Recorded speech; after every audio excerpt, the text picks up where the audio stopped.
Hoje eu tô novamente com o Dr. Celso, que vai esclarecer mais algumas dúvidas sobre o vitiligo. Fica de olho que tem mais perguntas aí.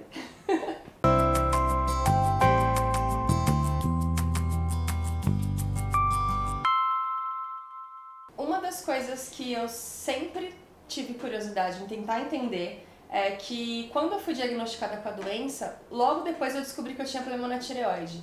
E aí eu vi que uma coisa estava ligada à outra e que isso de alguma forma era comum. E aí eu queria entender se existe isso mesmo, de se você tem uma doença do vitiligo, uma doença autoimune, se você pode ter outras doenças relacionadas. Bom, sim, isso é interessante. A gente precisa estar na primeira avaliação do paciente. Outras doenças que podem estar associadas ao vitiligo, a gente sabe que algumas doenças como diabetes, alopecia areata, que é aquela perda focal de pelos, e principalmente doenças da tireoide podem estar associadas ao vitiligo. Não como causa do vitiligo, mas como doenças autoimunes associadas. Isso precisa ser avaliado em cada paciente. Uma outra coisa também que no meu caso, não sei se é específico, mas o primo do meu pai tem vitiligo. Então eu queria entender esse fator genético, se tem alguma influência, se, por exemplo, se eu tiver um filho, ele pode ter vitiligo, e enfim, qual é a relação com o fator genético? Essa questão genética, o que a gente sabe é que você pode ter a predisposição, a suscetibilidade, né? Ou seja, genes que predispõem ao vitiligo. Mas só isso não é necessário. Você tem que ter outros fatores, fatores ambientais, fatores estressores, que podem então interagir com isso e desencadear o vitiligo. A gente sabe que 25% dos casos tem história na família de vitiligo. O genético, quando fala o fator genético da doença, que você tem mais predisposição, não significa que é porque minha família tem vitiligo. Não, porque célula. você pode não ter ninguém na família que tenha o vitiligo, mas tem genes suscetíveis. Qualquer pessoa pode ter vitiligo, porque se não é só o fator genético e não é uma doença contagiosa, então quem pode ter vitiligo? Sim, qualquer pessoa que tenha predisposição, a maior suscetibilidade genética, ela pode ter o vitiligo, né? Isso, como a gente já comentou, interagindo então com fatores ambientais. Agora, o que é importante, assim, que as pessoas também têm muito questionamento, se vitiligo é contagioso. Não, né? Isso acho que precisa deixar bem claro, né? Que não, vitiligo não é uma doença contagiosa. Tem uma curiosidade também, assim, que uma vez eu vi uma grávida no shopping e ela tava bem cheia de vitiligo e eu fiquei nessa dúvida se quando você tá grávida, se isso pode aumentar, quando você é criança, se o tratamento, a resposta é mais rápida. Em relação à gestante, não há uma piora geralmente durante a gestação, né? E muitas vezes, tem até trabalhos mostrando que durante a gestação há uma maior possibilidade até de estabilidade do quadro, e eu vejo isso também nas minhas pacientes. Em relação às crianças, os tratamentos geralmente são mais promissores, né? Assim, porque tem uma questão aí que geralmente também a gente pega mais no início, né? Porque a mãe está sempre muito atenta e começou alguma mancha, a gente já avalia, e isso, como é visto precocemente, a gente tem então maiores chances de tratamento. É importante ressaltar que vitiligo é uma doença que predomina em jovens, né? 75% dos casos abaixo dos 30 anos. E acomete muito crianças, né? Muitas vezes eu atendo crianças com vitiligo e os pais ficam assim perplexos, mas como pode vitiligo em criança? Não, né? Geralmente a partir de 3 anos de idade, às vezes até antes, mas em geral a partir dos 3 anos de idade já é comum o vitiligo na infância. Tem países em que o vitiligo que influencia, assim, por exemplo, sei lá, na Índia tem mais pessoas com vitiligo do que nos Estados Unidos?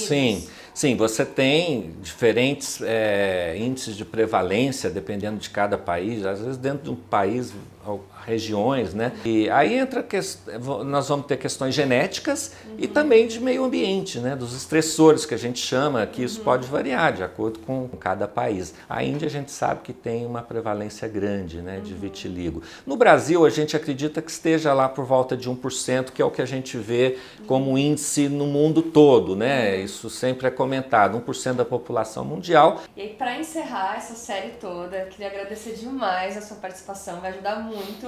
E eu acho que uma pergunta que todo mundo quer saber: quais são as futuro para o vitiligo? Tem alguma novidade de tratamento?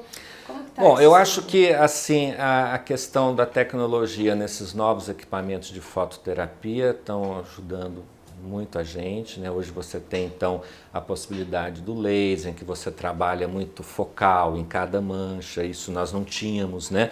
Há alguns anos atrás, isso de 10 anos para cá. Isso trouxe bastante benefício e tem ajudado muito a gente a lidar com a doença. Eu acho que o que é promissor são os medicamentos biológicos. Isso já temos ensaios clínicos muito bem sendo muito bem realizados, principalmente nos Estados Unidos, por grupos de muito interesse no controle e no tratamento do vitiligo. Os biológicos, né, só para ter uma noção do que são os novos medicamentos que hoje têm sido usados nas doenças autoimunes, principalmente, como artrite reumatoide, psoríase, né, que mudou o tratamento da psoríase grave, né, com os biológicos. São medicamentos que eles bloqueiam a ação dessa célula que ataca o melanócito. Né, e cada vez mais esses medicamentos eles vão ser específicos. Porque um dos problemas que a gente tem no tratamento do vitiligo, como por exemplo os corticoides, é que você leva uma imunodepressão nesse paciente, como os biológicos também. Mas o que esperamos é que surjam novos medicamentos dentro dessa classe de biológicos que sejam mais específicos e por que não tópico? Que é isso que está sendo já estudado, em que você possa então aplicar, isso ser combinado inclusive com uma fototerapia e que eles tenham uma ação muito mais específica, né, no que ocorre ali nessa interação entre a célula que ataca o melanócitos, os linfócitos, bloqueando essa ação. E a gente espera que isso dentro de alguns anos aí a gente já vai ter essa disponibilidade, mais uma opção para tratar o vitiligo. Ah, legal. Queria muito agradecer mais uma vez a sua participação, adorei tudo isso. Agora eu já vou voltar para casa com várias dúvidas esclarecidas. E eu espero também que você tenha gostado dessa conversa toda.